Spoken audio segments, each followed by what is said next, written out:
موسم بہار ہے اور اہل ایمان کے لیے کرم نوازیوں، رحمات، برکات اور انوار کا لوٹ سیل میلہ ہے، جس میں گناہ گاروں کی بخشش و مغفرت کا ساماں ہوتا ہے، اور اللہ ماہ صیام کی ہر شب کو گناہ گار جہنم کی آگ سے آزاد فرماتا ہے۔ یہ بابرکت مہینہ اپنے دامن میں اتنی برکتیں لیے ہوئے جلوہ گر ہوتا ہے کہ رسول کریم صلی اللہ علیہ وآلہ وسلم نے ارشاد فرمایا، اگر لوگوں کو پتہ چل جائے کہ رمضان میں کیا ہے تو وہ آرزو کریں کہ پورا سال ہی رمضان رہے۔ اتنی برکتیں اور اتنی رحمتیں اللہ نے اس مبارک مہینے کے دامن میں ڈال دی ہیں۔ میں نے جو آپ کے سامنے آیت کریمہ تلاوت کی ہے، اس میں بھی اس مفہوم کو بیان فرمایا گیا کہ اے ایمان والو، تمہارے اوپر روزے فرض کیے گئے ہیں جس طرح تم سے پہلوں پہ فرض کیے گئے تھے۔ یا ایھا الذین آمنوا کتب علیکم الصیام کما کتب علی الذین من قبلکم۔ کیوں فرض کیے گئے؟ وجہ کیا ہے؟ لعلکم تتقون، تاکہ تم متقی بن جاؤ، تم پرہیزگار بن جاؤ۔ تو روزے کی فرضیت کا نتیجہ تقوی کا حاصل ہونا ہے، اتقاء کی دولت کا نصیب ہونا ہے۔ تو اس آیت کریمہ میں تین چیزیں بیان کی گئی۔ سب سے پہلی، اے ایمان والو، تمہارے اوپر روزے فرض کیے گئے۔ پھر دوسری بات، جس طرح تمہارے سے پہلوں پہ فرض کیے گئے۔ اور تیسری بات، تاکہ تمہیں تقوی کا نور نصیب ہو، تمہیں اتقاء کی دولت نصیب ہو۔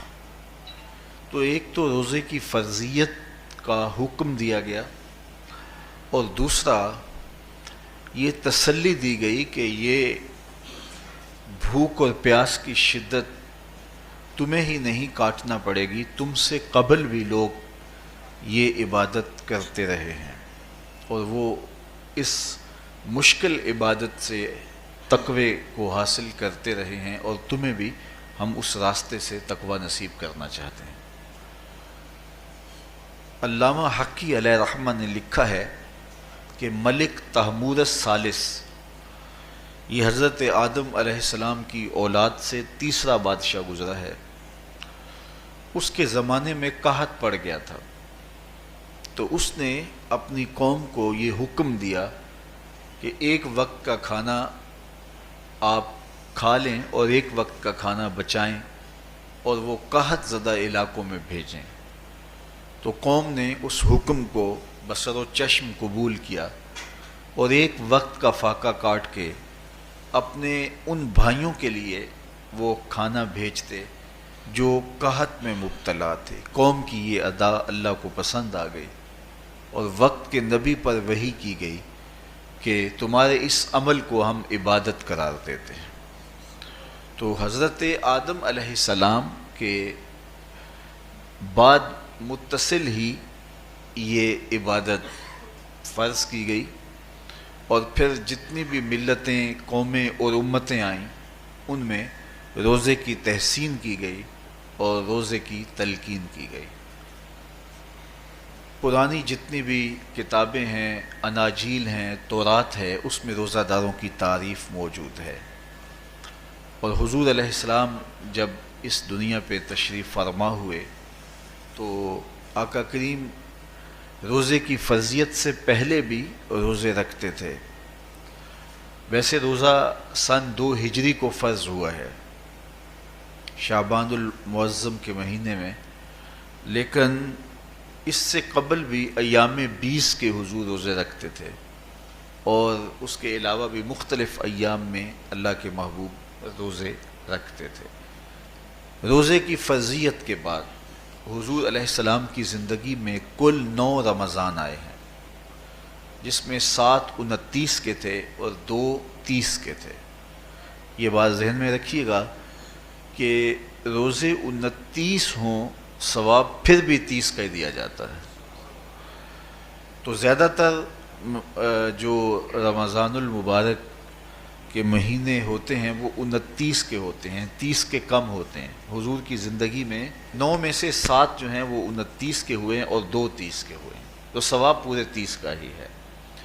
بعض لوگوں کو زیادہ ہی مسئلہ ہوتا ہے، 29 ہو جائیں تو یہ اللہ کا کرم ہے کہ روزہ رکھنا بھی نہیں پڑا اور 30ویں کا ثواب بھی مل گیا، لیکن وہ شور مچا دیتے ہیں کہ یہ روزہ کھا گئے ہیں.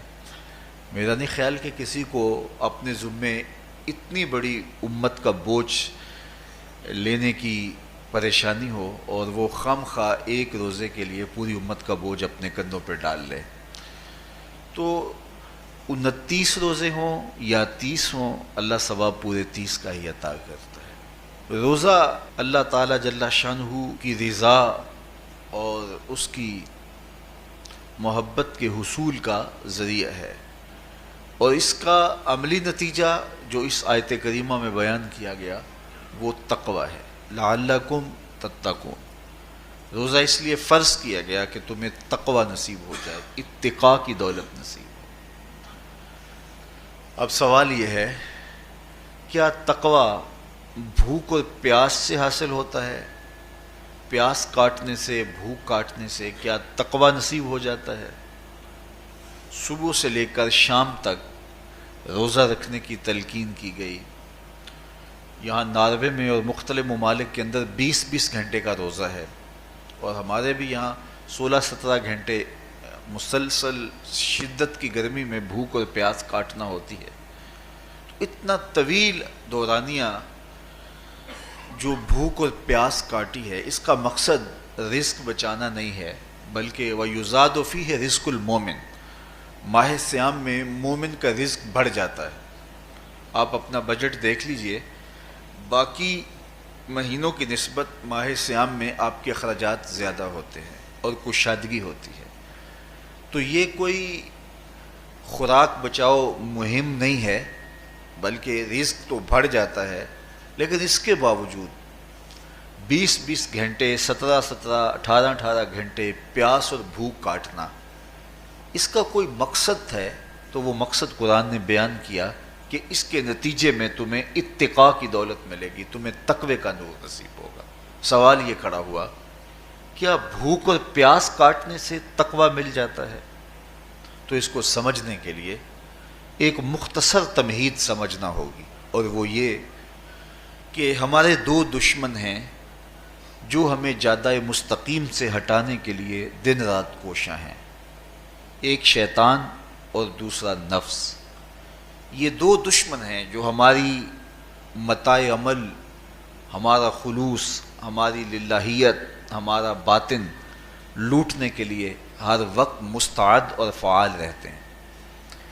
اب ان 2 دشمنوں سے ہمارے تنہا ناتواں وجود کا مقابلہ ہے، اور ان میں سے جو بڑا دشمن ہے وہ نفس ہے، کیونکہ شیطان نے جب انکار سجدہ کیا تو ہم تو یہ کہتے ہیں کہ ہمیں شیطان نے بہکا دیا، لیکن شیطان نے جب انکار سجدہ کیا اور خود بہک گیا تو اس وقت کوئی دوسرا شیطان تو نہیں تھا جس نے شیطان کو بہکایا، وہ نفس تھا جس نے شیطان کو شیطان بنایا.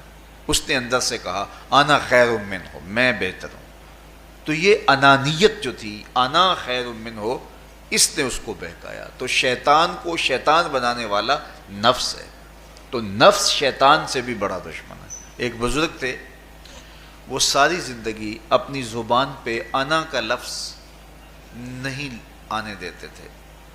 اس مفہوم کو بیان کرنا ہوتا تو وہ با الفاظ دیگر بیان کرتے. میں کا لفظ، انا کا لفظ وہ اپنی زبان پہ ساری زندگی انہوں نے جاری ہی نہیں ہونے دیا. کہتے تھے اس لفظ نے شیطان کا بیڑا غرق کر دیا، تو میں یہ لفظ زبان پہ آنے نہیں دوں گا. اچھا، بندے بھی بڑے عجیب ہوتے ہیں. کسی نے کہا لو ان کی زبان پہ یہ لفظ آتا کیوں نہیں، میں جاتا ہوں اور ان کی زبان پہ یہ لفظ آئے ہی آئے. چلے گئے. بزرگ تشریف فرما تھے، نماز کا وقت قریب ہو رہا تھا. حضرت ایک مسئلہ پوچھنے آیا ہوں. کہا پوچھیے. شیطان کو کس چیز نے برباد کیا؟ حضرت آپ تو بولیں گے کہ میں نے، آنا نے، تو کہوں گا جیسے بھی ہوا ان کے زبان پہ لفظ میں تو آ ہی گیا نا۔ تو وہ بزرگ بھی بڑے سیانے تھے، اس کی نیت کا کھوٹ سمجھ گئے، فرمانے لگے بیٹا نماز کا وقت ہو گیا ہے، نماز پڑھ لیتے ہیں پھر اس پہ بات ہوتی ہے۔ نماز ہوئی، سلام پھرا تو خود ہی فرمانے لگے، کسی نے کہا تھا کہ شیطان کو کس چیز نے برباد کیا، جواب دینا چاہ رہا ہوں، کس نے پوچھا تھا؟ جھٹ کھڑا ہو گیا، میں نے کہا اسی چیز نے اس کا بیڑا غرق کر دیا۔ تو جو نفس تھا وہ شیطان کو شیطان بنانے والا ہے۔ تو ہمارے ساتھ نفس بھی لگا ہوا ہے، ہمارے پیچھے شیطان بھی لگا ہوا ہے۔ شیطان بھی بڑا مکار دشمن ہے، چھوٹا دشمن یہ بھی نہیں ہے۔ یہ ہماری متاع عزیز کو، متاع ایمان کو، متاع عمل کو، متاع خلوص کو لوٹنے کے لیے دن رات مستعد اور فعال رہتا ہے۔ اللہ کے محبوب نے فرمایا الشیطان جاسم علی قلب ابن آدم فاذا ذکر اللہ خانس واذا غفل وسوس۔ شیطان اولاد آدم کے دل پہ قبضہ جما کے بیٹھ جاتا ہے، جب یہ اللہ کا ذکر کرتا ہے تو بھاگ جاتا ہے، اور جب یہ اللہ کے ذکر سے غافل ہوتا ہے تو یہ وسوسہ اندازی کرتا ہے۔ تو شیطان اولاد آدم کے دل پہ قبضہ جماتا ہے، اسے پتہ ہے کہ دل قابو میں آ گیا تو پورا بدن قابو میں آ گیا، چونکہ میرے اعضائے بدنیاں میرے دل کے تابع ہیں۔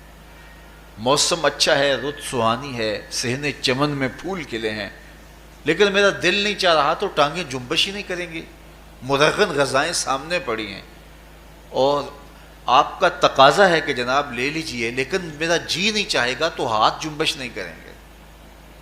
آسمان ستاروں اور کہکشاؤں سے بھرا ہوا ہے، جی نہیں چاہے گا تو نظر نہیں اٹھے گی۔ آپ سماعتیں بچھائے بیٹھے تھے، جی نہیں چاہے گا زبان نہیں بولے گی۔ تو پورے آزاد دل کے تابع ہیں، اور اگر دل شیطان کے تابع ہو گیا، اس کے ہتھے چڑھ گیا، تو پھر اعضاء وہی کریں گے جو شیطان چاہے گا۔ اور اگر یہ دل مالک کی محبت سے سرشار ہوگا تو پھر دل جو چاہے گا وہی اعضاء کریں گے۔ تو دل اللہ کی نافرمانی کی چاہت ہی پیدا نہیں ہونے دے گا، تو اعضائے بدنیاں کا رخ بھی اللہ کی رضا کے حصول کے لیے ہوگا۔ تو شیطان بھی قبضہ دل پہ جماتا ہے اور دل کو قابو میں کر کے حضرت انسان کا بیڑا غرق کرتا ہے۔ اللہ تعالیٰ کا کرم یہ ہوا اذا جاء رمضان سلسلۃ الشیاطین، اللہ کے محبوب علیہ السلام ارشاد فرماتے ہیں جب ماہ صیام آتا ہے تو شیاطین جکڑ دیے جاتے ہیں، جنت کے دروازے کھول دیے جاتے ہیں، جہنم کے دروازے بند کر دیے جاتے ہیں۔ اب ہمارے دو دشمن تھے، ایک نفس اور دوسرا شیطان، دونوں کے مقابلے میں ناتواں اور کمزور جان کو مقابلے میں آنا پڑتا تھا، لیکن جب ماہ صیام آیا، یہ ماہ انور آیا، تو ہمارے دو دشمنوں میں سے ایک دشمن باندھ دیا گیا۔ اب ہمارا مقابلہ صرف ایک دشمن سے رہ گیا۔ دیکھیے ماہ رمضان آتا ہے تو مسجدوں کے در کشادہ ہو جاتے ہیں، لوگوں کا رجحان دین کی طرف ہوتا ہے۔ جو 5 نمازیں بھی نہیں پڑھتے ہوتے ان کو تراویح میں بھی کھڑا ہوتا دیکھتے ہیں، اہتمام ہوتا ہے، نیکی کا، صدقہ و خیرات کا ماحول پیدا ہوتا ہے۔ ایسا کیوں ہے؟ کہ شیطان بن گیا، لیکن اس کے باوجود نظر بھٹک رہی ہے، خیالوں میں آوارگی ہے، اور رشوت کا بازار گرم ہے۔ کیوں؟ کہ ابھی نفس موجود ہے۔ تو نیکی کا جو ماحول پیدا ہوا یہ شیطان کے بن جانے کی وجہ سے، اور برائی کا ماحول اب بھی موجود ہے یہ نفس کے موجود ہونے کی وجہ سے۔ تو ہمارے دو دشمن ہیں جو ہمیں زیادہ مستقیم سے ہٹاتے ہیں، ایک شیطان اور دوسرا نفس۔ اب جب ماہ صیام آیا تو شیطان باندھ دیا گیا، اب ہمارا مقابلہ صرف نفس سے ہے، اور یہ نفس شیطان سے بھی بڑا دشمن ہے۔ شیطان کو شیطان بنانے والا نفس ہے، اور وہ ہمارے ساتھ جڑا ہوا ہے۔ ماہ صیام میں شیطان تو بند گیا لیکن نفس نہیں بندھا۔ اب ہمیں اپنے نفس کو کمزور کر کے اور اپنی فتح حاصل کرنی ہے اور تقوی کی منزل کو پانا ہے۔ اب شیطان تو اللہ نے باندھ دیا، اب نفس کو کیسے باندھیں؟ تو آئیے نفس کی بندش کیسے ہوگی یہ کسی ایکسپرٹ سے پوچھیں گے کہ یہ کیسے اس کو باندھیں گے، اس کو کیسے قابو میں کریں گے۔ تو کسی ایسے شخص سے پوچھیں جو اس شعبے کا ماہر ہو۔ تو علامہ اقبال کے مرشد ملا جلال الدین رومی علیہ رحمہ کہتے ہیں آؤ تمہیں میں ایک معالج کا پتہ دیتا ہوں جو تمہیں اس بیماری کا علاج بتائے گا اور اس کی بندش کے طریقے بتائے گا۔ شیخ رومی علیہ رحمہ فرماتے ہیں ہفت شہر عشق را اتار گشت ما ہنوز اندر خم یک کوچام. عشق کے 7 شہر شیخ فرید الدین اتار گھوم چکے ہیں، اور میرے جیسا شخص عشق کے پہلے شہر کی پہلی گلی کے کونے پہ کھڑا ہے. اب اندازہ کیے کہ جن کا پتہ حضرت ملا جلال الدین رومی دے رہے ہیں وہ کس بلند مرتبے پہ فائز المرام ہے. فرمایا کہ وہ عشق کے 7 شہر گھوم چکے ہیں اور میں پہلے شہر کی پہلی گلی کی نکر پہ کھڑا ہوں.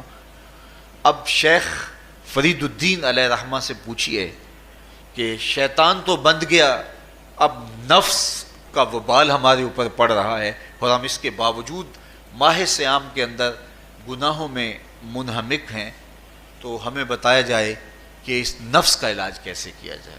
ہمیں آپ کا پتہ بتایا گیا ہے. تو شیخ فرید الدین اتار بولے نفس نتواں کشت الا باسے چیز بات گوئم یاد گیرش اے عزیز.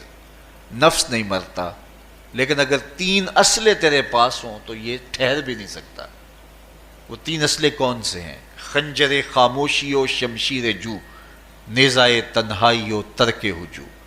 خاموشی کا خنجر، بھوک کی تلوار اور تنہائی کا نیزہ.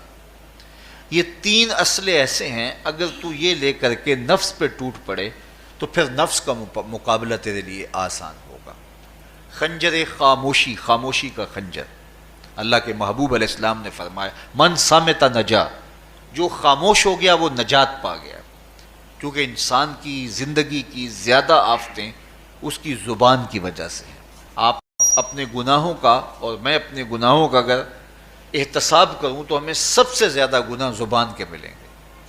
آنکھیں بھی گناہ کرتی ہیں، ہاتھ بھی گناہ کرتے ہیں، پاؤں بھی گناہ کرتے ہیں، لیکن سب سے زیادہ گناہ زبان کرتی ہے. جھوٹ بھی بولتی ہے، غیبت بھی کرتی ہے، شکوہ بھی کرتی ہے، گالی سب و شتم اور کیا کچھ زبان کے گناہ ہیں. اسی لیے اللہ کے محبوب نے فرمایا جو تمہارے 2 جبڑوں کے درمیان ہے یعنی زبان اور 2 ٹانگوں کے درمیان ہے تمہاری پارسائی کی جگہ، تم ان 2 چیزوں کی مجھے ضمانت دے دو، میں محمد تمہیں جنت کی ضمانت دے دیتا ہوں. تو انسان کے سب سے زیادہ گناہ زبان کے ہیں اور اس کی پارسائی کی جگہ کے. تو اس لیے میرے حضور نے فرمایا من صمت نجا، جو خاموش ہو گیا وہ نجات پا گیا. خنجر خاموشی، خاموشی کا خنجر نفس کشی کا ایک مؤثر ذریعہ ہے. اور دوسری بات وشمشیر جو، اور بھوک کی تلوار. تو بھوک سے نفس کا مقابلہ کیا جا سکتا ہے، بھوک کی تلوار سے نفس کا سر کاٹا جا سکتا ہے. اللہ کے محبوب کا فرمان سنیے یا معاشر الشباب من استطاع منکم الباء فلیتزوج فإنہ اغض للبصر واحسن للفرج فمن لم یستطع فعلیہ بالصوم فإنہ لہ وجاء. اے جوانوں کے گروہ، تم میں سے اگر کوئی نکاح کرنے کی طاقت رکھتا ہے تو وہ دیر نہ کرے، فی الفور نکاح کر لے. یہ نظر کا اور پارسائی کا محافظ ہے. لیکن اگر تم میں سے کوئی نکاح کرنے کی فی الحال پوزیشن میں نہیں ہے تو وہ کثرت کے ساتھ روزے رکھے. روزے قاطع شہوات ہیں. تو بھوک سے نفس کو جو ہے وہ روکا جا سکتا ہے، اس کو لگام ڈالی جا سکتی ہے. تیسری بات نیزہ تنہائی، تنہائی کا نیزہ. تو فرمایا گیا کہ العافیت فی العزلہ، کہ تنہائی کے اندر ہی عافیت ہے. جب مجلسوں میں غیبت کی بدبو پھیلتی ہو اور چغلی کا ماحول معاشرے کا جزو لا ینفک بن جائے اور مجالس کے اندر نظروں کی پاکیزگی کا قائم رہنا مشکل ہو جائے اور انسان کی زندگی کے اندر گناہوں کا بہت بڑا سبب مجلسی زندگی ہو تو پھر اس سے تنہائی بہتر ہے. حضرت شاہ نقشبند بخاری فرماتے ہیں کہ فقیر کے لیے سب سے اچھی جگہ اللہ کا گھر مسجد ہے، یا کسی کامل صالح شخص کی صحبت ہے، اور یا پھر تنہائی ہے. چوتھی جگہ ہلاکت کے علاوہ اور کچھ نہیں ہے. ہمیں اپنے کاروبار میں، اپنے معاملات میں، اپنی ملازمتوں میں جانے کی تلقین کی گئی تو وہاں یہ تلقین کی گئی کہ دیر سے جاؤ جلدی واپس آ جاؤ، اور مسجد میں جاتے ہوئے تلقین کی گئی کہ جلدی جاؤ اور دیر سے واپس آؤ. لیکن ہم مسجد کے دروازوں پہ جب دور موجود میں رش دیکھتے ہیں کہ لوگ بہت جلدی نکلنا چاہتے ہیں، حتیٰ کہ کندھوں سے کندھے ٹکرا رہے ہوتے ہیں کہ جلدی سے باہر نکل جائیں، حالانکہ وہ عافیت کی جگہ ہے، 2 منٹ زیادہ بھی ہو جائیں تو کوئی حرج نہیں ہے۔ اور ایسے لوگوں کو بھی نکلنے میں جلدی کرتے ہوئے دیکھا ہے کہ لگتا تو یہ تھا کہ شاید یہ انہوں نے کسی ضروری کام پہ جانا ہے، لیکن باہر نکل کے بازار میں پھٹے پہ بیٹھے تھے اور مسجد سے نکلنے کی جلدی بہت تھی۔ تو مسجد میں جلدی جاؤ اور دیر سے واپس آؤ، اور بازار میں دیر سے جاؤ اور جلدی واپس آؤ، لیکن ہمارے رویے اس کے برعکس ہو گئے۔ تو تنہائی میں عافیت ہے، خاموشی میں عافیت ہے، اور بھوک میں عافیت ہے، اور یہ ساری چیزیں روزے میں میسر ہیں۔ فرمایا تم سے اگر کوئی شخص الجھے، بحث کرے، لڑائی کرنا چاہے تو تم اسے کہو انی صائم، میں نے روزہ رکھا ہوا ہے۔ اسی طرح جو ہے وہ روزے سے آپ کو یکسوئی ملے گی، قرآن مجید کی تلاوت کا ماحول ہوگا اور تم بھوک کاٹو گے، اور یہ تینوں چیزیں تمہارے نفس کو کمزور کرنے والی ہیں۔ شیطان بند گیا، نفس کمزور ہو گیا، اور جب نفس کمزور ہو گیا، کمزور ہوتا ہے، یہ نفس مرتا نہیں ہے، یہ تو کوئی ہے باج فقیراں کسے نہیں ماریا، باہو ظالم چور اندر دا، یہ اندر والا چور جو ہے وہ اتنی آسانی سے قابو آتا ہی نہیں ہے، یہ پھر سر اٹھا لیتا ہے، اس کو جتنا کچلو یہ کچھ عرصے کے بعد تھوڑی سی خوراک ملتی ہے تو پھر سر اٹھا لیتا ہے۔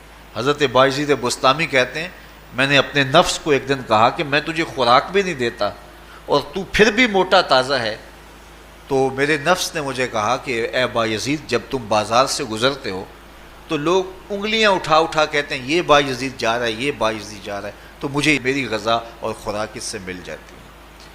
تو یہ خوراک ہوتی ہے نفس کی، تو نفس بہت ظالم ہے اور ساری زندگی اس سے لڑتے ہوئے گزرتی ہے۔ وہ کسی نے کہا تھا نا تمام عمر طوفان سے کھیلتے گزری، نیا کے ڈوبنے کا ڈر بھی رہا، تو یہ ساری زندگی اس طرح ٹکراتے ہوئے سے گزرتی ہے، لیکن جب کمزور ہو جائے تو پھر یہ شیطان کو جو ہے وہ موقع نہیں دیتا ہے۔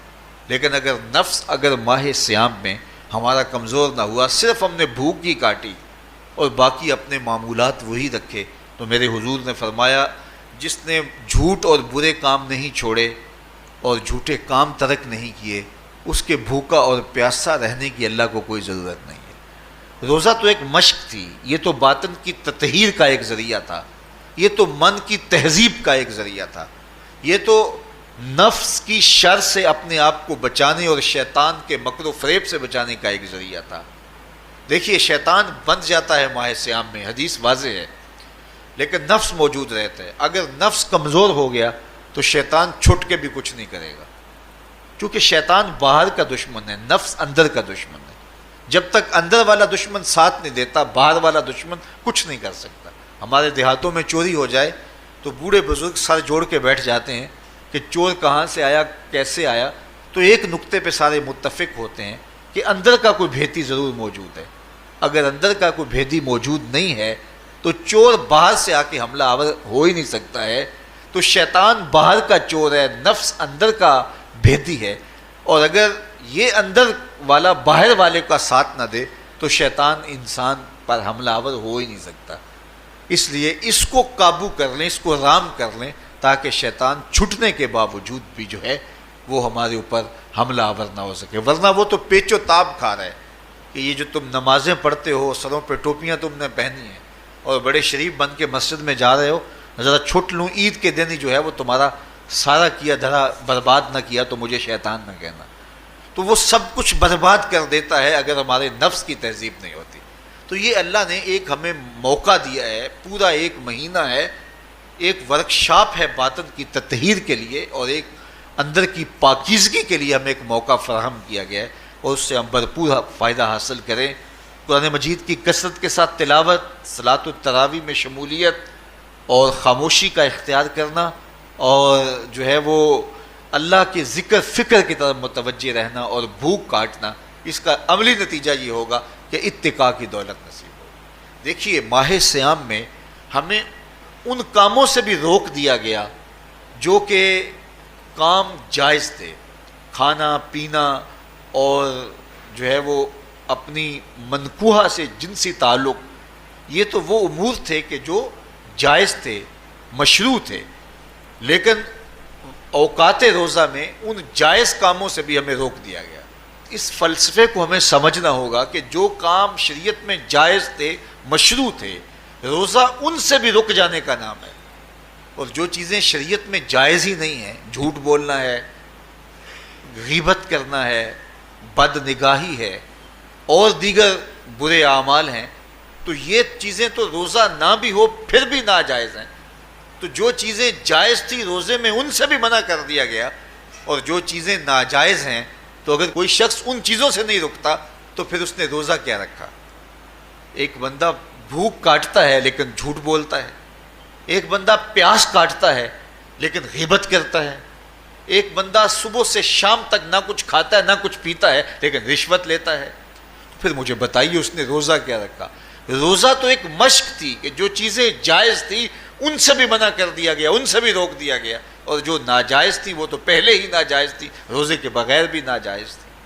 تو اس لیے روزہ ایک مشق ہے، ہمارے سامنے مرغن غذا موجود ہے، ہمارے پاس سامنے ٹھنڈا مشروب موجود ہے، اور ہمیں مشق کرنے کی تلقین کی گئی کہ تمہیں بھوک ہے، شدت کی پیاس ہے، لیکن صبر کر کے دکھاؤ تم نہیں لوگے، یہ تمہاری مشق ہے۔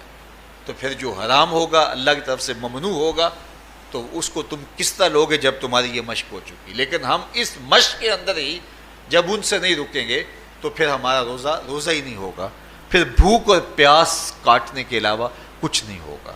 بہت سارے روزہ دار ایسے ہیں جن کا روزہ سوائے بھوک اور پیاس کاٹنے کے کچھ نہیں ہے۔ اس لیے جن چیزوں سے اللہ نے منع کیا ہے ان سے تو رکنا ہی رکنا ہے، جو چیزیں مشروع ہیں ان سے وقتی طور پہ روکا گیا تو ان سے بھی روک کر کے روزے کی تکمیل کی جائے۔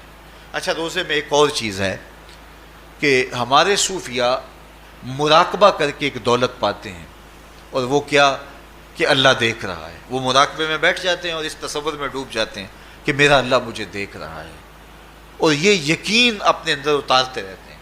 اس کا نتیجہ یہ ہوتا ہے کہ پھر گناہ کرنا مشکل ہو جاتا ہے۔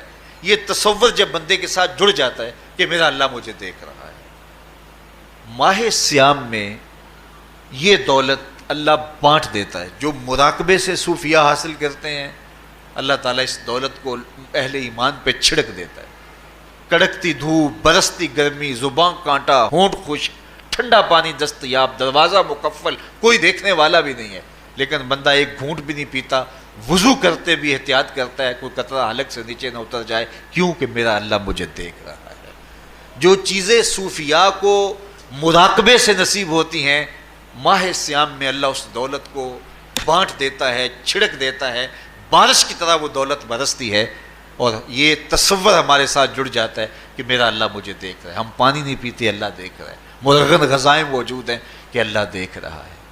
تو میں یہ پوچھتا ہوں کہ ہم کھانا نہیں کھاتے کہ اللہ دیکھ رہا ہے، ہم پانی نہیں پیتے کہ اللہ دیکھ رہا ہے، لیکن جب رشوت لے رہے ہوتے ہیں اللہ اس وقت نہیں دیکھتا؟ جب نظر بھٹک رہی ہوتی ہے اللہ اس وقت نہیں دیکھتا؟ جب خیال بہک رہا ہوتا ہے اللہ اس وقت نہیں دیکھتا؟ جب سوچوں میں آوارگی آتی ہے اللہ اس وقت نہیں دیکھتا؟ تو یہ صرف وہ کھانے اور پینے کو ہی دیکھ رہا ہے، باقی امور زندگی کو نہیں دیکھ رہا، اور وہ کیا صرف رمضان میں دیکھتا ہے، غیر رمضان میں نہیں دیکھتا؟ تو یہ جو نور اترا تھا ماہ سیام میں، اس کو اپنے اندر اگر جذب کر لیا جائے تو زندگی سنور جاتی ہے۔ جو مراقبوں سے حاصل ہوتا تھا ماہ سیام میں، وہ میਂہ کی طرح برسا، اور ہم اس کے اپنے اندر سمو لیں، جذب کر لیں، تو نتیجہ یہ ہوگا کہ ہماری زندگی نور نہ لا نور ہو جائے گی۔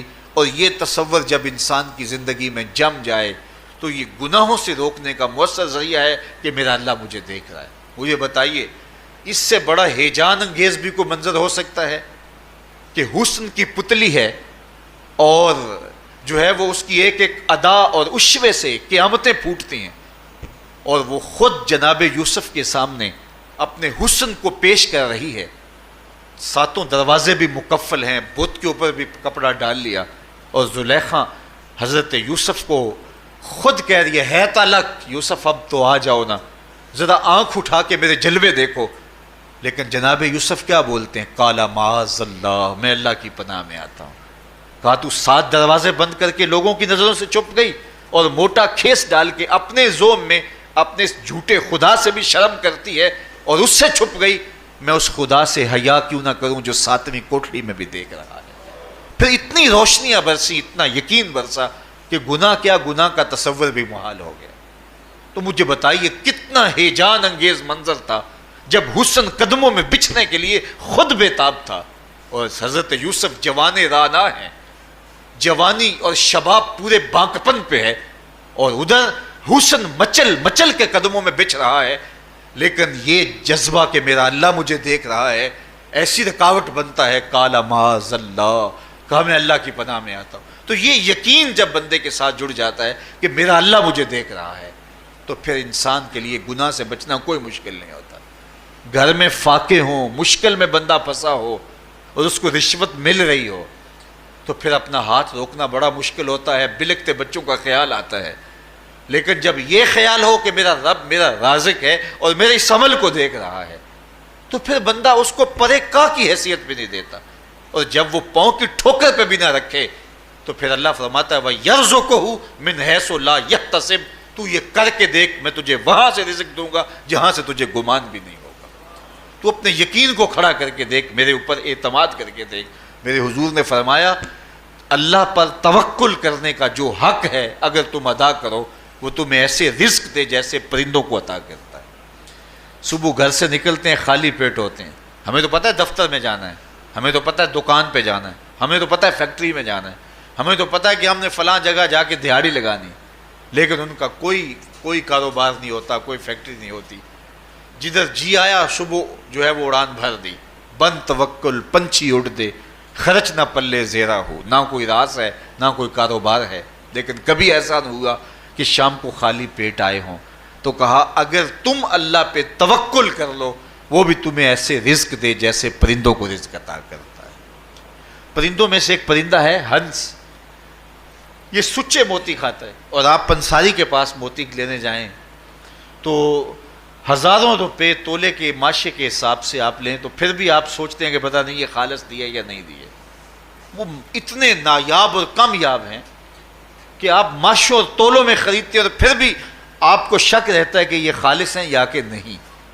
اور ہنس کھاتا ہی وہ ہے، اور دنیا پر ایک نہیں لاکھوں کروڑوں ہنس ہیں، اور روزانہ صبح و شام کھاتے ہیں اور پیٹ بھر کے کھاتے ہیں، اور اللہ انہیں روز عطا بھی کرتا ہے.